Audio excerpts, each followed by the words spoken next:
K N. രാജാണയ്ക്കെതിരെ കടുത്ത നടപടിയെടുത്ത് കോൺഗ്രസ്. രാജാണയെ മന്ത്രിസഭയിൽ നിന്ന് പുറത്താക്കിയിരിക്കുകയാണ്. വോട്ടർ പട്ടിക ക്രമക്കേടിനെ തള്ളി രംഗത്ത് വന്നതാണ് നടപടിക്ക് പിന്നിലെ കാരണം. വോട്ടർ പട്ടികയിൽ ക്രമക്കേടുണ്ടെന്ന നിർണായക രാഷ്ട്രീയ ആരോപണം ഉയർത്തുന്നതിനിടെ കർണാടക കോൺഗ്രസിനെ കടുത്ത പ്രതിരോധത്തിലാക്കുകയാണ് സഹകരണ വകുപ്പ് മന്ത്രി കെ.എൻ. രാജാണ ചെയ്തത്. കോൺഗ്രസ് നിലപാട് തള്ളി കർണാടക മന്ത്രി രംഗത്തെത്തുകയായിരുന്നു. കോൺഗ്രസ് സർക്കാരിന്റെ കാലത്താണ് വോട്ടർ പട്ടിക തയ്യാറാക്കിയതെന്ന് മന്ത്രി കെ.എൻ. രാജാണ പറഞ്ഞു. അന്ന് വോട്ടർ പട്ടികയെ സംബന്ധിച്ച് കാര്യമായി പരിശോധന നടത്താതെ ഇപ്പോൾ പറയുന്നതിൽ അർത്ഥമില്ല. ഭാവിയിൽ കൂടുതൽ ജാഗ്രത പാലിക്കണമെന്നും മന്ത്രി പറഞ്ഞു. ഇതോടെ കർണാടകയിൽ വലിയ രാഷ്ട്രീയ ചലനങ്ങൾക്കാണ് തിരിതെളിയിച്ചിരിക്കുന്നത്. വോട്ടർ പട്ടികയെ സംബന്ധിച്ച് പരാതി അറിയിക്കേണ്ട സമയത്ത് അറിയിച്ചില്ലെന്ന് മന്ത്രി പറഞ്ഞു. ഇതോടെ മന്ത്രി രാജാണയെ രൂക്ഷമായി വിമർശിച്ച് ഡി.കെ. ശിവകുമാർ രംഗത്തെത്തി. വസ്തുത അറിയാതെ രാജാണ പ്രസ്താവന നടത്തരുതെന്ന് ഡി.കെ. ശിവകുമാർ പറഞ്ഞു.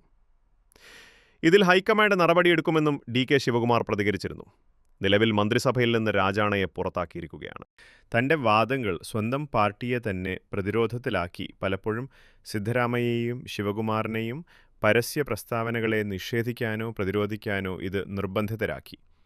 അദ്ദേഹത്തിന്റെ വോട്ട് മോഷണം എന്ന വിഷയം ഏറ്റവും പുതിയതും തങ്ങളുടെ പാർട്ടിക്ക് ഏറ്റവും നാശനഷ്ടമുണ്ടാക്കുന്നതുമായതിനാൽ കോൺഗ്രസ് ഒടുവിൽ അദ്ദേഹത്തെ പുറത്താക്കാൻ തീരുമാനിക്കുകയായിരുന്നു. രാജാണയെ പാർട്ടിയിൽ നിന്ന് തന്നെ സസ്പെൻഡ് ചെയ്യുന്നതിനെക്കുറിച്ച് കെ.പി.സി.സി. മേധാവി ശിവകുമാർ ഹൈക്കമാൻഡുമായി ചർച്ച ചെയ്യുമെന്ന് പാർട്ടി വൃത്തങ്ങൾ പറയുന്നു.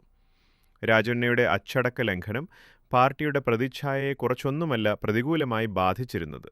കർണാടകയിലെ കോൺഗ്രസ് സർക്കാരിന്റെ പ്രവർത്തനങ്ങളെയും നേതൃമാറ്റത്തെയും കുറിച്ചുള്ള വിഷയങ്ങളിൽ മാധ്യമങ്ങളോട് സംസാരിക്കരുതെന്ന് നിരവധി മുന്നറിയിപ്പുകളും വ്യക്തമായ ഉത്തരവുകളും ഉണ്ടായിരുന്നിട്ടും വിവാദങ്ങൾ സൃഷ്ടിക്കുകയും പാർട്ടി അച്ചടക്കം ലംഘിക്കുകയും ചെയ്തു. പാർട്ടി അതിനെ അച്ചടക്കമില്ലായ്മയായും സംസ്ഥാന നേതൃത്വത്തിന് ആവർത്തിച്ച് ഉണ്ടാക്കുന്ന നാണക്കേടുമായാണ് കണ്ടത്.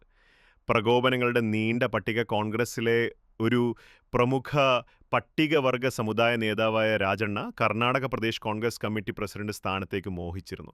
2025 ഫെബ്രുവരിയിൽ കെ.പി.സി.സി. അധ്യക്ഷ തെരഞ്ഞെടുപ്പുമായോ കർണാടകയിലെ മുഖ്യമന്ത്രി മാറ്റവുമായോ ബന്ധപ്പെട്ട കാര്യങ്ങളിൽ സംസാരിക്കരുതെന്ന ഹൈക്കമാൻഡിന്റെ വ്യക്തമായ ഉത്തരവ് ലംഘിച്ചുകൊണ്ട് ശിവകുമാറിന്റെ സ്ഥാനത്ത് നേരിട്ട് വെല്ലുവിളിച്ച് കെ.പി.സി.സി. പ്രസിഡന്റാക്കിയാൽ മന്ത്രിസ്ഥാനം രാജിവെക്കാൻ തയ്യാറാണെന്ന് രാജണ്ണ പ്രഖ്യാപിച്ചു. ഈ വർഷം മെയ് മാസത്തിൽ അദ്ദേഹം തെരഞ്ഞെടുപ്പ് രാഷ്ട്രീയത്തിൽ നിന്ന് വിരമിക്കൽ പ്രഖ്യാപിച്ചിരുന്നു. യുവാക്കൾക്ക് അവസരം നൽകണം, നമ്മൾ അവർക്ക് മാർഗനിർദ്ദേശം നൽകണം. തിരഞ്ഞെടുപ്പ് രാഷ്ട്രീയത്തിൽ നിന്ന് വിട്ടുനിന്നാലും രാഷ്ട്രീയം പൂർണ്ണമായും ഉപേക്ഷിക്കില്ലെന്ന് ആവർത്തിച്ച് രാജണ്ണ പറഞ്ഞു.